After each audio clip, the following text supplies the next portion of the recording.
The Dwarven Library, a tale of stones and scrolls.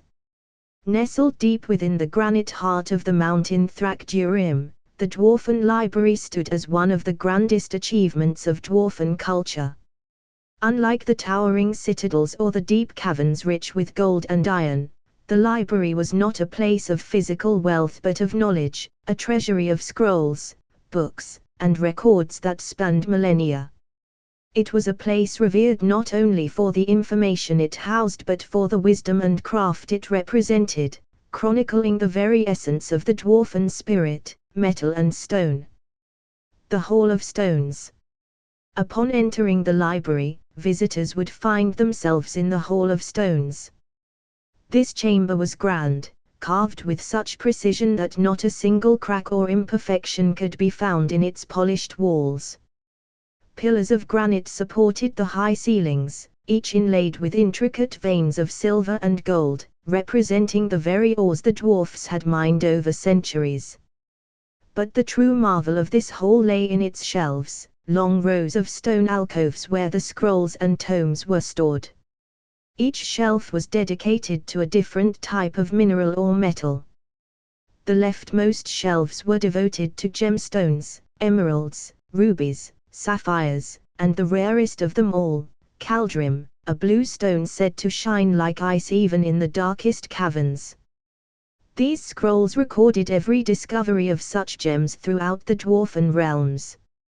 Detailed maps, drawn with meticulous precision, showed the twisting paths through mountains, valleys, and the labyrinthine tunnels beneath the earth, where each stone had been found. These maps, paired with notes in the ancient runes of the dwarfs, spoke of the challenges overcome to retrieve them, the dangers lurking in the deep, and the joy of unearthing such treasures. Next came the shelves dedicated to metals, iron, silver, gold, and mithril, the most prized of all metals. The records here detailed the vast veins of ore hidden within the mountains. They described the techniques used to extract each, the secret smelting processes that turned raw ore into fine ingots, and the famous dwarven forges where those ingots were shaped into weapons, armor, and tools. Each metal had its place in the dwarven world, but none more so than mithril, whose strength was unparalleled. Its location was guarded more fiercely than even the gemstones, for the dwarfs knew that control over the mithril veins granted them power no other race could hope to match. The Vault of Jewels. The true heart of the library, however, was the Vault of Jewels. It was a small, circular chamber hidden behind the Hall of Stones, accessible only by a single entrance carved into the likeness of a dwarfen king's face. Legend said that the vault could only be opened by one who had dwarfen blood running through their veins, and even then, only by placing a hand on the king's stone beard. Inside the Vault of Jewels, the air was thick with ancient magic, humming in the very walls. The shelves in this room were shorter, more intimate, and each one contained the most important records the dwarfs possessed, the chronicles of their greatest creations, legendary jewelry that had shaped history itself. Each scroll or book in this room described a piece of jewelry, from the moment of its conception to its completion. Dwarfen artisans were masters of their craft, and the jewels they created were said to hold the very essence of the stones and metals they were made from. Some were imbued with enchantments so powerful they could shape the fate of empires. Among these treasures was the record of the Crown of Keldrim, an ancient piece fashioned from gold and caldrim.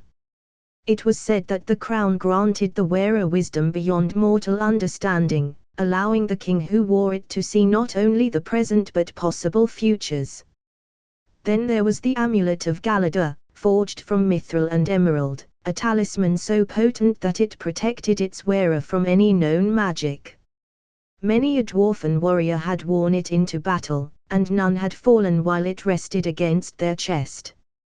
The Ring of Orgin, however, was perhaps the most coveted of all. Crafted from a rare alloy of gold and mithril, and set with a ruby the size of a dwarf's thumb, it was said to grant the wearer mastery over flame, Legends told of dwarven kings wielding this ring to forge swords in the heart of a volcano, their beards unharmed by the searing heat. But the Vault of Jewels did not only contain stories of beauty and power. There were also scrolls of warning, records of jewels that had brought ruin to their creators. One such tale was that of the necklace of Thredin, a masterpiece of silver and sapphire. Though beautiful beyond compare, it had been cursed, for its creator had infused it with too much greed, too much desire for perfection.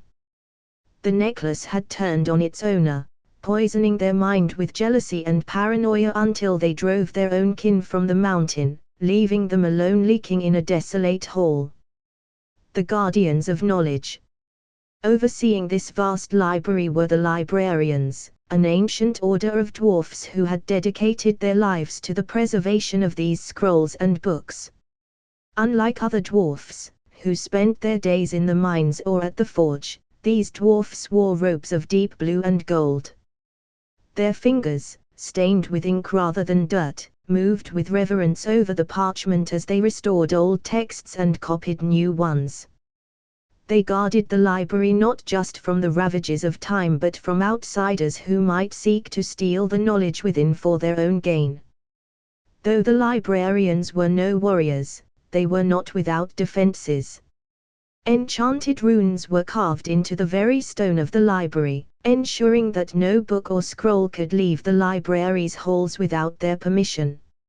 And for those foolish enough to try to take what was not theirs, the stone guardians, statues of ancient dwarven warriors, would come to life and strike down the intruder. Among the librarians was Eldrin Ironbeard, a dwarf whose name was known far beyond the walls of the library. Eldrin had spent over 2 centuries in the library, studying its contents, and had become the foremost expert on dwarven jewelry. His beard, long and braided with silver, was a mark of his age and wisdom. Many sought his counsel, for Eldrin was said to have read every scroll in the Vault of Jewels, and it was rumored he even knew the location of the lost crown of Keldrim, though he would never confirm or deny such tales. The lost treasure. One day, a message arrived at the library, bearing the royal seal of Thraka, king of the Iron Peaks. The message was urgent. The king had been plagued by dreams of a jewel, a long-lost dwarfen creation that had been buried in the depths of the mountain for centuries. He believed that only the knowledge within the dwarfen library could help him find it, and so he requested the assistance of Eldrin Ironbeard.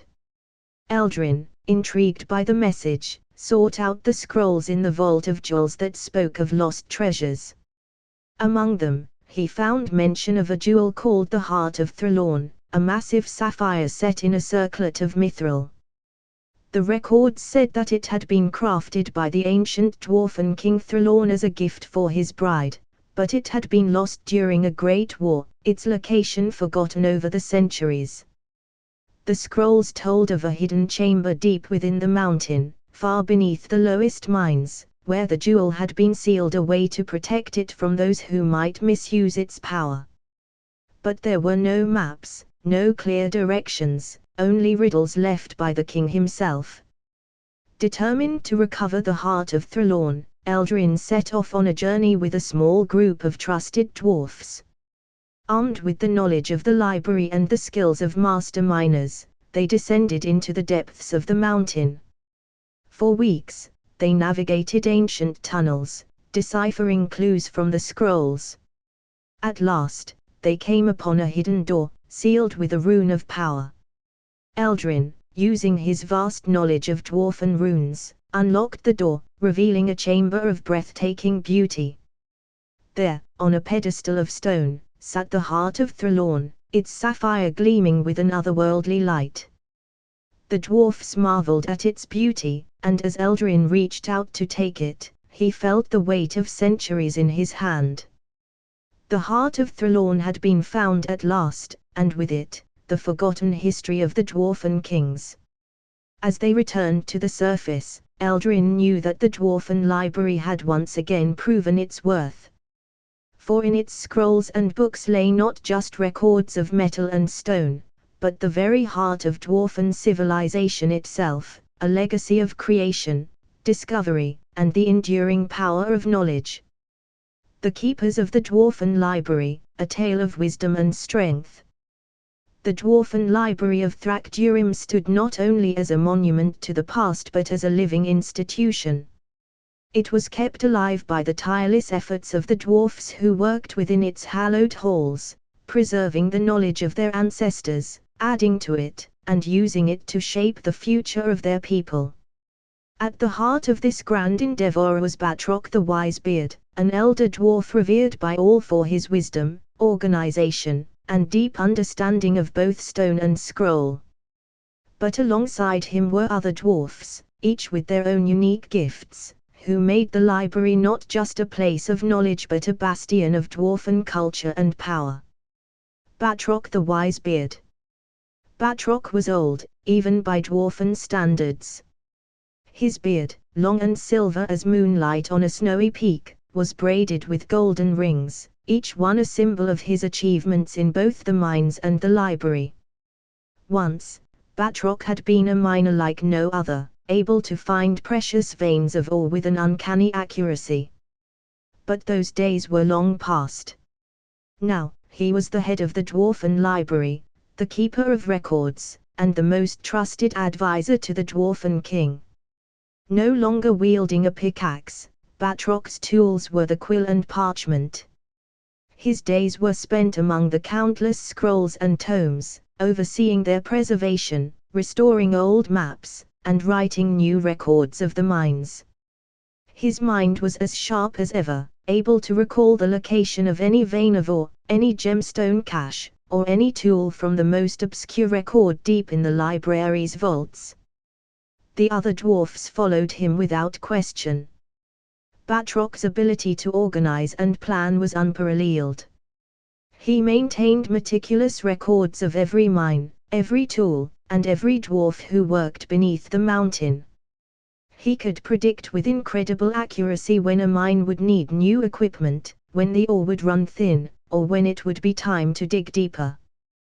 This skill kept the mines in order and the Dwarven kingdom prosperous. Every decision, every order, every plan was weighed carefully by Batroc, ensuring that the balance between the needs of the dwarfs and the bounty of the mountain was always maintained. Matidur the Heavy Hand. Though Batroc had long since left the mines, there were those who still carried out the physical work with unmatched skill and strength. Chief among them was Matidur the Heavy Hand. Matidur was a giant among dwarfs, with arms thick as tree trunks and a hand that could split a boulder with a single blow.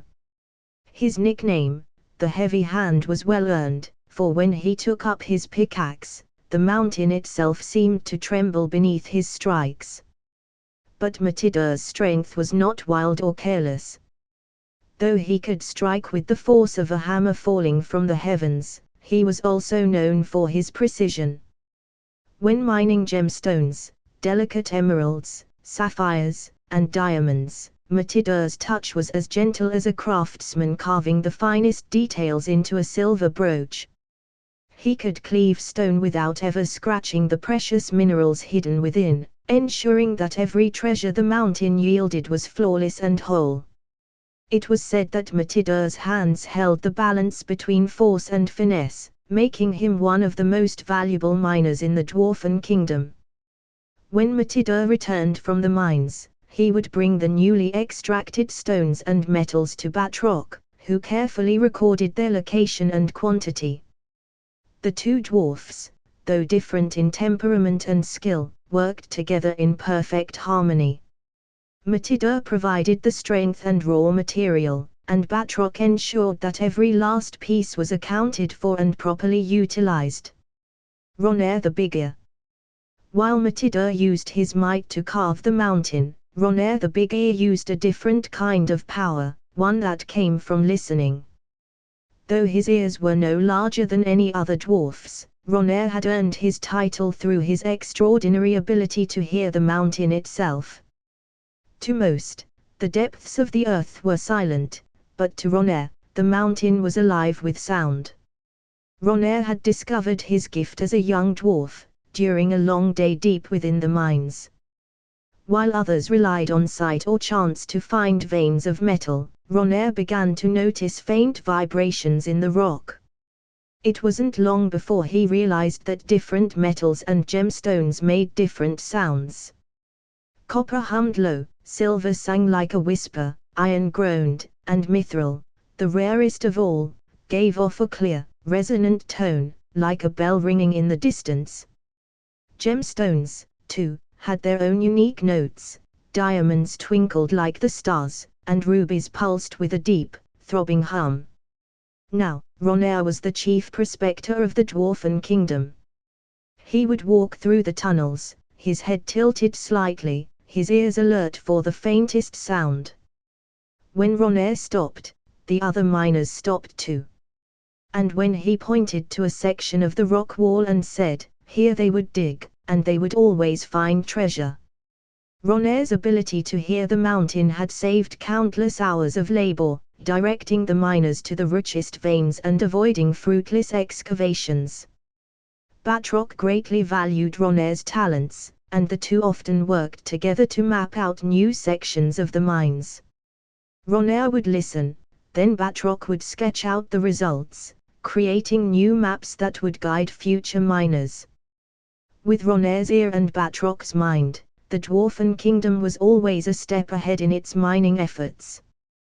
Tormund the Great Artisan. The fourth pillar of the Dwarven Library's operation was Tormund the Great Artisan, a dwarf whose skills at the forge were legendary. Though he spent much of his time crafting the tools and weapons that kept the Dwarven kingdom strong, Tormund also created works of beauty, from delicate jewelry to masterfully crafted armor. His hands, though thick and calloused from years of work, were capable of the finest, most intricate details. Tormund's work was vital to the library. He had forged the very tools used in the mines, the pickaxes, shovels, and hammers that Matida and the other miners wielded. These tools were made with such care and precision that they lasted far longer than those crafted by any other smith. In Tormund's hands, even a simple tool became a masterpiece, decorated with runes and inlaid with gemstones, both functional and beautiful. But Tormund's contributions to the library didn't stop at tools. He had also crafted the frames for many of the ancient scrolls, encasing them in metal to protect them from the ravages of time. He had forged the chandeliers that lit the library's halls, the delicate candlesticks that illuminated the reading tables, and the intricate locks that guarded the most precious records in the Vault of Jewels. Tormund's most famous creations, however, were his weapons and armor. He had forged the finest chainmail in the Dwarven kingdom, light enough to allow freedom of movement but strong enough to turn aside even the sharpest blade. He had also crafted crowns and scepters for the kings of Thrak-Durim, each one a masterpiece of design and craftsmanship, inlaid with gemstones that gleamed like stars. Batroc relied on Tormund not only for the tools of the trade but also for the beauty and artistry that enriched the library. Together, they ensured that the knowledge and treasures of the Dwarven kingdom were preserved for generations to come. The balance of wisdom and might. The Dwarven Library thrived not only because of the wisdom of Batroc but also because of the unique talents of the dwarfs who worked with him. Matida's strength, Ronaire's ear, and Tormund's craftsmanship all contributed to the success of the library and the prosperity of the Dwarven kingdom. Together, these dwarfs formed a team that was greater than the sum of its parts, a balance of wisdom and might, of strength and finesse. And though they each had their own roles, they were united by a common purpose, to protect and preserve the knowledge of their people, to honor the mountain that had given them so much, and to ensure that the legacy of the dwarfs would endure for all time. In the Dwarven Library, they found not only the past but the future, a future forged from stone, metal, and the unbreakable will of the Dwarven heart. The Dragons Beneath the Dwarven Library, Chronicles from the Depths. Deep beneath the ancient stone halls of the Dwarven Library, far below the shelves of scrolls and tomes, lies a world teeming with life and magic. This hidden realm is home to creatures of great power and majesty, the most renowned of which are the dragons. These dragons, some as ancient as the mountains themselves, have made their homes in the labyrinthine caves and crystal chambers beneath Thrak-Durim. The Dwarven Library, known for its meticulous records of gems and metals, also keeps detailed accounts of these formidable beasts, their movements, habits, and unique abilities. These records are not merely for academic curiosity, they are of immense practical importance. Dragons, after all, are drawn to the very resources that the dwarfs mine: precious stones, underground lakes, and natural crystal formations.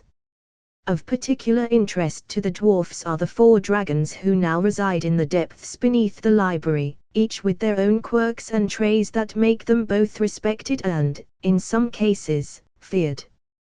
Shivera, the Firetail. Shivera, often called Shivera the Firetail, is a dragon unlike any other in the mountains of Thrak-Durim.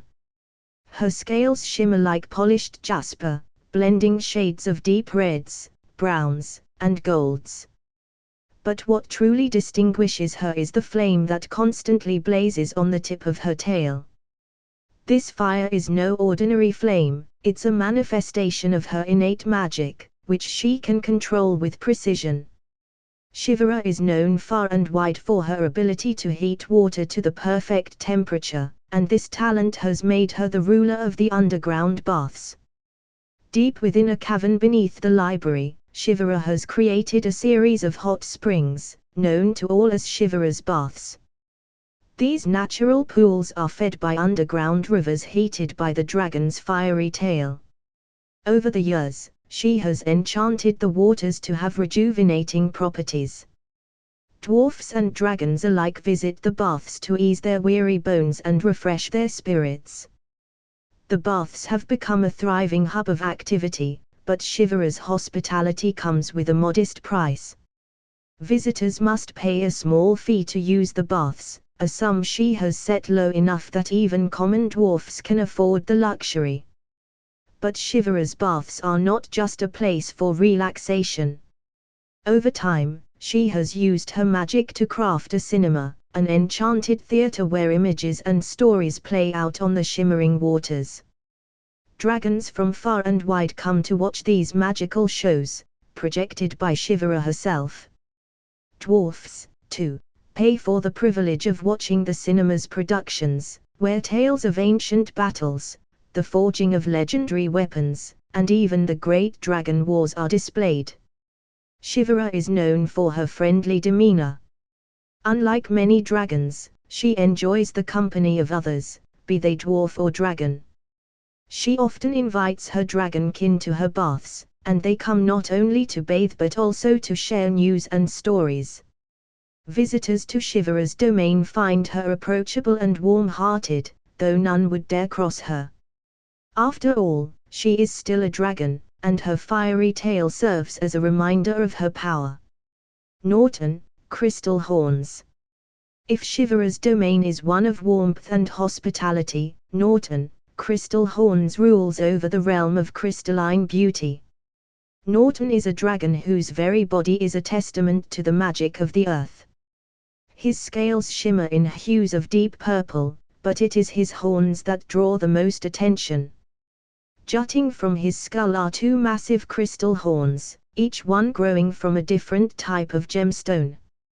His left horn produces charoite, a rare violet gemstone with swirling patterns, while his right horn grows ulexite, a stone known for its unusual optical properties, sometimes called television stone. Norton is an unusual dragon in that he regularly sheds his crystal horns. About once every year, his horns become too heavy or unwieldy, and he deliberately breaks them off. Within a few weeks, new horns begin to grow in their place, starting as small, sharp spires and eventually reaching their full size. Norton doesn't mind this cycle, on the contrary, he views it as a gift. The crystals from his horns are coveted by dwarven jewelers, who use them to craft exquisite jewelry, and by mags, who value them for their magical properties. But Norton does not give away his crystals freely. Though friendly enough, he is a shrewd businessman. Dwarfs and dragons alike must barter with him for his horn pieces, often trading precious metals, rare gemstones, or magical items in exchange. Norton has amassed a small fortune in his cavern, where he lives surrounded by the crystals that grow naturally from the walls, alongside the ones he sheds from his own head. Despite his somewhat mercantile nature, Norton is well loved by the dwarfs of the library. His generosity with his horn crystals has helped the dwarfs craft some of their most powerful magical artifacts. He is also known for his dry sense of humor, and he frequently visits Shiver's baths to relax and watch movies. Norton and Shiver have a close friendship, and the two often spend hours discussing the history of dragons and the magic of the earth. Ramram, the great herbalist. In the dark caves beneath the mountain, far from the light of the sun, lies a garden tended by Ramram, the great herbalist. Ramram is a dragon whose appearance is as earthy as the plants he cultivates. His scales are green and brown, blending perfectly with the moss-covered stones of his cavern. Unlike most dragons, Ramram has little interest in treasure or riches. Instead, his passion lies in growing plants, particularly magical ones. In the vast caverns beneath Thrak-Durim, Ramram has created an underground paradise. Using the natural warmth from nearby magmatic flows, he has cultivated a thriving ecosystem of plants, all of which flourish in the absence of sunlight. The centerpiece of his garden is a vast field of magic moss, a plant with glowing spores that can be used in healing potions and spells. But his garden doesn't stop at moss. Ramram also grows herbs, berries, and even small bushes, all of which possess potent magical properties. Dwarven alchemists and herbalists frequently visit Ramram's garden to harvest his rare plants, though they must always ask for permission. Ramram is generous with his bounty, but he is also protective of his garden. He allows only those who respect the balance of nature to enter his domain. The Dwarven Library keeps extensive records of Ramram's plants, cataloging their uses and properties, and many of the most powerful healing potions brewed by the dwarfs use ingredients from his garden. Ramram is a solitary dragon, preferring the company of his plants to that of other dragons or dwarfs. However, he is not unfriendly. Those who take the time to visit him often find him to be wise and gentle, a dragon who values peace and tranquility. He occasionally ventures to Shiver's baths to soothe his old bones, though he always returns to his garden, where he spends most of his time tending to his beloved plants. Rakhina, the big sneaker. While the other dragons are content to remain in their domains, Rakhina, the big sneaker is rarely in one place for long. Rakhina is an eastern dragon, with a long, serpentine body covered in smooth, emerald green scales. Unlike the western dragons, who have broad wings and thick bellies, Rakhina is sleek and nimble. He flies not with wings but with magic, gliding through the air as easily as a fish swims through water.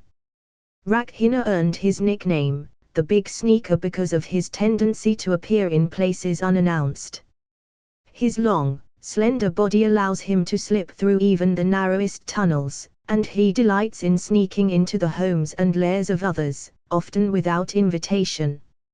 His favorite pastime is visiting Shiver's baths, where he can frequently be found lounging in the warm water, watching movies with the other dragons. Shiver tolerates his uninvited visits, as she finds his company amusing, and the other dragons have grown used to his antics. Despite his playful nature, Rakhina is a dragon of considerable power. His magic is subtle but potent, allowing him to move unseen and unheard when he wishes.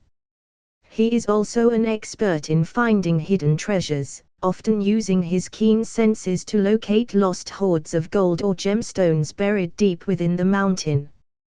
The dwarfs of the library have come to respect Rakhina for his knowledge of the mountain's secrets, and though they never know when he will appear, they are always eager to hear what he has discovered.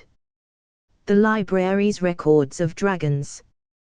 The Dwarven Library maintains detailed records of these 4 dragons, updating their scrolls regularly with information about their movements, habits, and any changes in their behavior.